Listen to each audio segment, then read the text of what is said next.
రామాపురం అనే గ్రామంలో అప్పారావు సీత కుటుంబం జీవిస్తూ ఉండేది. వారికి ఒక్కడే కొడుకు, పేరు కృష్ణ. ఒక్కడే కొడుకు కావడం వల్ల కృష్ణుని చాలా అల్లారుముద్దుగా పెంచారు. కృష్ణకి ఏ పని చేత కాదు, ఎప్పుడూ ఎదుటివాళ్ల మీద ఆధారపడి జీవిస్తూ ఉండేవాడు. ఊర్లో వాళ్ళందరూ కృష్ణకి ఏ పని రాదని, కృష్ణ ఒక సోమరిపోతు అని ఎగతాళి చేసేవారు. అలా ఆ విషయం వాళ్ళ నాన్న అప్పారావు చెవులో పడుతుంది.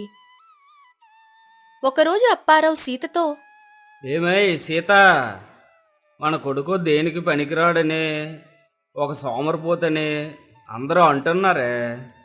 వీడు ఇలానే ఏ పని రాక ఇంట్లో ఉంటే వాళ్ళ అన్నమాటే నిజమవుతుందేమో. నేను అందుకే ఒక ఉపాయం ఆలోచించానే. వీడిని ఎక్కడైనా పనిలో పెడితే చక్కగా పని చేసుకుంటాడు కదా. పైగా పెళ్లి వయసు కూడా వచ్చింది. ఉద్యోగం ఉంటేనే కదా ఎవరైనా పిల్లనిస్తారు. మీరేం మాట్లాడుతున్నారండి? మన కొడుకేంటి వేరే వాళ్ల దగ్గర పనిచేయడం ఏంటి? మనకున్న ఆస్తి సరిపోదా? అయినా ఊళ్ళో వాళ్ళందరూ అనుకుంటే అది నిజమైపోతుందా ఏంటి? 100 మంది 100 విధాలుగా అనుకుంటారు. మీరవన్నీ పట్టించుకోకండి. వాడిని ఇప్పుడు ఇబ్బంది పెట్టకండి. అలా కాదే, మనకి వయసు ముంచుకొస్తుంది కదా. వీడికి పెళ్లి చేస్తే మన బాధ్యత అంటూ తీరిపోతుందని. అందుకే ఉద్యోగం చేస్తే పిల్లనిస్తారు కదా అని చెబుతున్నాను. ఉద్యోగం ఉంటే పిల్లనివ్వడమేంటి? మన ఆస్తిని చూసిస్తారులేండి. మీరంతగా అనుకుంటున్నారు కాబట్టి మనం సంబంధాలు చూద్దాం. ఒక మంచి అమ్మాయిని చూసి వాడికి పెళ్లి చేద్దాం. సరే చూద్దాం, ఉద్యోగం లేకుండా పిల్లని ఎవరిస్తారో అని మనసులో అనుకుంటాడు. చాలా సంబంధాలు చూస్తారు. ఉద్యోగం లేకుండా పిల్లనివ్వడానికి ఎవ్వరూ సిద్ధపడరు. ఉద్యోగం లేకుండా పిల్లని ఎవ్వరూ ఇవ్వటం లేదని తెలుసుకున్న సీత ఒక నిర్ణయం తీసుకుంటుంది. మన అబ్బాయికి ఉద్యోగం లేదని చెప్పి ఎవరూ పిల్లలివ్వడానికి సిద్ధంగా లేరు. నా దగ్గర ఒక ఉపాయం ఉందండి, అలా చేద్దాం. ఏమిటో ఆ ఉపాయం? మన వాడికి ఏమైనా ఉద్యోగం చూడమంటావా? మన వాడికి ఉద్యోగం చేయాల్సిన అవసరం ఏంటండి? మన దగ్గరే చాలా డబ్బుంది. నా ఉపాయం ఏంటంటే, మన వాడికి ఉద్యోగం ఉందని, వాడికి జీతం నెలకి 50,000 చెప్తాం. దాంతో వాడికి పిల్లనిస్తారు. మన బాధ్యత తీరిపోతుంది. వాడికి సోమరితనం పోతుంది. ఏమంటారు? తప్పే సీత, అలా అబద్ధం చెప్పి పెళ్లి చేయకూడదు. అందులోని ఆడపిల్ల జీవితం ఆషామాషి కాదు.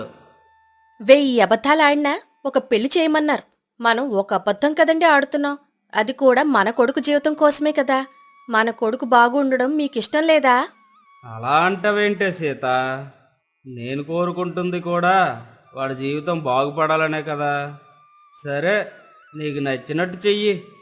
అప్పారావు అక్కడి నుండి వెళ్ళిపోతాడు. సీత పెళ్లిళ్ళ పేరయ్యని కలిసి వాళ్ల కొడుకి ఉద్యోగం వచ్చిందని, నెలకి 50,000 రూపాయలని చెప్పి ఇప్పుడు పిల్లని చూడమని చెబుతుంది. అలానే అమ్మా, నీ కొడుకుకి ఒక మంచి సంబంధం తీసుకొస్తా. మరుసటి రోజు ఉదయాన్నే, కృష్ణా, కృష్ణా, ఎక్కడున్నావ్? ఎందుకమ్మా అరుస్తున్నావు? నేను ఇంట్లో టీవీ చూస్తూ మరమరాలు తింటున్నాను. అరే వెధవా, నీకేమో బాధ్యత లేదు. పెళ్లి చేస్తే నీకు బాధ్యత వస్తుందని చెప్పి మీ నాన్న నేను నీకు పెళ్లి చేద్దామని చూస్తున్నావురా నాకు పెళ్ళా అని సిగ్గుపడుతూ ఉంటాడు. సిగ్గుపడించాలే కాని ఇక్కడ ఒక కిటుకుంది. నీకు ఉద్యోగం ఉందని, నీకు నెలకి 50,000 చెప్పాం. ఎందుకమ్మా అలా చెప్పారు? నాకు ఉద్యోగం ఏమీ లేదు కదా. అలా అబద్ధం చెప్పడం ఎందుకు? మరి ఇంట్లో కూర్చొని టీవీ చూస్తూ మరమరాలు తింటున్న వెధవకి ఎవరు పిల్లలు ఇవ్వటం లేదు. మరేం చేయమంటావు? ఇప్పుడు నీకు పెళ్లి కావాలా వద్దా? కావాలమ్మా, కావాలి. నేను కూడా నువ్వు చెప్పినట్టుగానే వింటాను. ఆ అమ్మాయికి కూడా నేను నెలకి 50,000 ఉద్యోగం చేస్తున్నానని చెబుతాను. ఇంతలో పేరయ్య ఆనందంతో వస్తాడు. అమ్మా, మీరు ఇలా చెప్పారో లేదో అలా వెంటనే సంబంధం దొరికింది. అమ్మాయి పేరు పల్లవి. అనుకోగా, అందంగా, మీకు కోడలు అవ్వాలంటే ఎలాంటి లక్షణాలు ఉండాలో అన్ని లక్షణాలు కలగా ఉన్నాయి. ఇదిగో ఫోటో చూడండి. కృష్ణకి సీతకి అమ్మాయి చాలా చక్కగా నచ్చుతుంది. పేరయ్యా, ఈ అమ్మాయి నాకు చాలా బాగా నచ్చిందయ్యా. ఎలా అయినా ఈ సంబంధం కుదుర్చు, నీకు నీ సంభావన ముట్టిస్తాను. వాళ్ళకి మీ అబ్బాయి ఫోటో చూపించానమ్మా. అబ్బాయి చాలా బాగా నచ్చాడు అంట. ఇక అన్నీ కుదిరితే ఇంకో వారం రోజుల్లోనే మంచి ముహూర్తం ఉంది. ఇంక పెళ్లి చేయడమే ఆలస్యం. ఏరా కృష్ణ, ఏమంటావ్? వారంలో పెళ్ళంట అమ్మా నాకు సిగ్గేస్తుంది. అని గదిలోకి వెళ్ళి సిగ్గుపడుతూ ఉంటాడు. అంతలోనే మనసులో ఒక ఆలోచన వస్తుంది. నేను అబద్ధం చెప్పి పెళ్లి చేసుకోవడం ఎంతవరకు కరెక్ట్? నేను ఇప్పటి వరకు ఏ ఉద్యోగం చేయడం లేదు కదా. అలాంటిది నన్ను నమ్ముకుని ఒక ఆడపిల్ల నా ఇంటికి వస్తుంది. తన దగ్గర ఇలా అబద్ధం చెప్పి నేను బతకడం కరెక్టేనా? ఆలోచిస్తాడు. తన ఆలోచన సరైందని అనుకుని పెళ్ళైన వెంటనే తనకి నిజం చెప్పాలని అనుకుంటాడు. అలా వారం రోజుల్లో పెళ్లి అవగానే పల్లవి కృష్ణ వాళ్ళింటికి వస్తుంది. ఏమ్మా పల్లవి, ఇక్కడంతా నీకు అలవాటవుతుందా? ఏం మొహమాట పడకు. మీ ఇంట్లో ఎలా ఉంటున్నావో ఇక్కడ కూడా అలానే ఉండు. ఇది కూడా నీ ఇల్లే కదమ్మా. మీరు నన్ను చాలా బాగా చూసుకుంటున్నారు. నేనెందుకత్తయ్య మొహమాట పడతాను? కానీ నాకొక సందేహం ఉందత్తయ్య. సందేహమా? ఏమిటమ్మా? పెళ్ళయి నెల రోజులవుతుంది. మీ అబ్బాయి ఇంకా ఉద్యోగం కోసం వెళ్ళడం లేదేంటి? ఎప్పుడు చూసినా ఇంట్లో టీవీ చూస్తూ మరమరాలు తింటూ ఉంటున్నారు. ఆఫీస్ కోసం అడుగుతుంటే మాట దాటేస్తున్నాడు. అసలు ఉద్యోగం చేస్తున్నారా లేదా?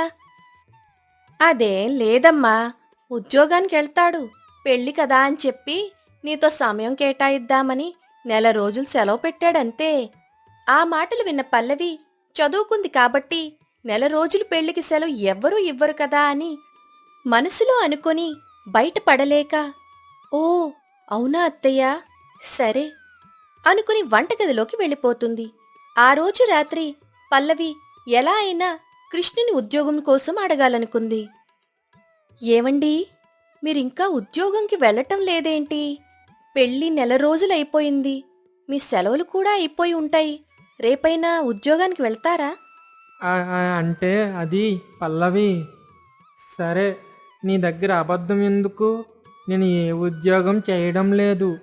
ఉద్యోగం లేకుండా పిల్లని ఎవరు ఇవ్వడం లేదని చెప్పి మా అమ్మ అబద్ధం చెప్పి నీతో పెళ్లి చేసింది. నేను మొదటిలోనే నీకు నిజం చెబుదాం అనుకున్నాను. బట్ సమయం కుదరలేదు. నేను ఉద్యోగం ఏదైనా చూసుకుంటాను. నువ్వేం భయపడకు. ఏం మాట్లాడుతున్నారండి? అబద్ధం చెప్పి నన్ను పెళ్లి చేసుకోవడం ఏంటి? నాకేం అర్థం కావటం లేదు. మాకు చాలా ఆస్తి ఉంది. చిన్నప్పటి నుంచి మా అమ్మ నన్ను చాలా గారాబంగా పెంచింది. నాకు ఏ పని రాదు. ఊరంతా నన్ను సోమరిపోతు అని అంటున్నారు. ఆ మాటలన్నీ నాకు ఈ మధ్య తెలిసాయి. నేను సోమరిపోతు కాదని నిరూపించుకుంటాను. కానీ మా అమ్మకి విషయం తెలియనివ్వకు. ఎందుకంటే నన్ను చాలా గారాబంగా పెంచింది. ఇప్పుడు నేను బయటకు వెళ్ళి కష్టపడుతున్నానంటే తట్టుకోలేదు. సరే అండి, మీరు బాగుపడతా అంటే నేనెందుకు కాదంటాను. రేపటి నుండి ఉద్యోగం వెతకడం ప్రారంభించండి. ఆ రోజు రాత్రి పడుకుంటారు. మరుసటి రోజు ఉదయాన్నే 10 గంటలకి కృష్ణ ఉద్యోగం వెతుక్కోవడానికి బయలుదేరతాడు. పల్లవి, పల్లవి, ఏంటి నా కొడుకు కృష్ణ కనిపించడం లేదు? ఎక్కడైనా బయటికెళ్ళాడా? అవునత్తయ్య, పక్క ఊర్లో తన స్నేహితుని కలిసి వస్తానని చెప్పి వెళ్ళాడు. నాకు చెప్పకుండా ఎక్కడికెళ్ళాడే? అప్పుడే పెళ్ళాం రాగానే మారిపోయాడా? ఈ తల్లి కనిపించడం లేదా? అలా ఏం లేదత్తయ్య, మీరా టైంలో పూజ చేస్తున్నారు. మిమ్మల్ని డిస్టర్బ్ చేయడం ఎందుకని చెప్పి నాకు చెప్పమని చెప్పి వెళ్ళాడంతే. కాని సీత మనసులో మాత్రం, అమ్మో, నా కొడుకు మారిపోయాడు, అప్పుడే వగలాడి నా కొడుకుని మార్చేసింది. అదే రోజు రాత్రి కృష్ణ స్వీట్స్ పట్టుకొని వస్తాడు. పల్లవి, పల్లవి, నాకు ఉద్యోగం వచ్చింది. నెలకి 25,000 జీతం. పక్క ఊరిలో గుమస్తాగా జాయిన్ అయ్యాను అని ఆనందంగా చెప్తాడు. ఆ మాటలు విన్న పల్లవి, నాకు చాలా ఆనందంగా ఉందండి మీకు ఉద్యోగం రావడం. పదండి, ఈ విషయం వెంటనే అత్తయ్యకి చెప్దాం. వద్దు పల్లవి, అమ్మ మళ్ళీ బాధపడుతుంది. నేను కష్టపడితే అమ్మ చూడలేదు. కొన్ని రోజులు ఇలానే ఎవరికీ తెలియకుండా నేను ఉద్యోగం చేస్తాను. నువ్వు కూడా ఎవరికి చెప్పకు. సరే అండి, మీ ఇష్టం. అలా కొన్ని నెలలు కృష్ణ ఉదయాన్నే వెళ్ళి రాత్రికి ఇంటికి వచ్చేవాడు. సీతకు అనుమానం రోజురోజుకి పెరిగిపోతూ ఉంటుంది. వీడు రోజు ఎక్కడికి వెళ్తున్నాడు, ఏం చేస్తున్నాడు అని చెప్పి పల్లవిని అడుగుతూ ఉంటుంది. పల్లవి, రోజు నా కొడుకు ఎక్కడికి వెళ్తున్నాడు? రోజు ఏమడిగినా ఏదో ఒక సాకు చెప్తున్నావు. ఈరోజు నాకు నిజం తెలియాలి, ఎక్కడికి వెళ్తున్నాడు? అంటే అత్తయ్య, మీ కొడుకు ఉద్యోగం చేస్తున్నాడు. మీకు తెలిస్తే బాధపడతారని, తన కష్టపడడం మీరు చూడలేరని మీకు చెప్పొద్దు అన్నాడు. ఏంటి, నా కొడుకు ఉద్యోగానికి వెళ్ళడమా? ఏం మాట్లాడుతున్నావు? వాడికి ఆస్తంతా సరిపోదా? అమ్మో, అప్పుడే నా కొడుకుని నీ కొంగు కట్టేసుకున్నావా? ఇలా పెళ్ళయిందో లేదో అప్పుడే నా కొడుకుని ఉద్యోగానికి పంపేస్తున్నావా? ఎంత వగలాడివి నువ్వు! ఏం మాట్లాడుతున్నావు అత్తయ్య? తను కష్టపడుతుంది మన కుటుంబం కోసమే కదా, నా కోసం కాదు కదా. తను తెచ్చిన డబ్బులు మన ఇంటికే కదా. నువ్వెన్నైనా చెప్పు, మనకున్న ఆస్తికి వాడేం పని చేయాల్సిన అవసరమే లేదు. కూర్చుని తింటే కొండలైనా కరిగిపోతాయి. ఇంక మన ఆస్తి ఎంత? నేను దీనికి ఎట్టి పరిస్థితిలోనే ఒప్పుకోను. ఇలా అత్తా కోడళ్ళు గొడవ పడుతుండగా ఫోన్ రింగ్ అవుతూ ఉంటుంది. వెంటనే పల్లవి కాల్ ఎత్తి ఆన్సర్ చేస్తుంది.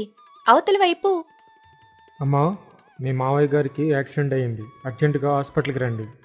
ఆ విషయం పల్లవి వాళ్ళ అత్తయ్య గారికి చెప్పగానే ఇద్దరూ పరుగు పరుగున హాస్పిటల్కి వెళ్తారు. అప్పారావు భార్య మీరేనా?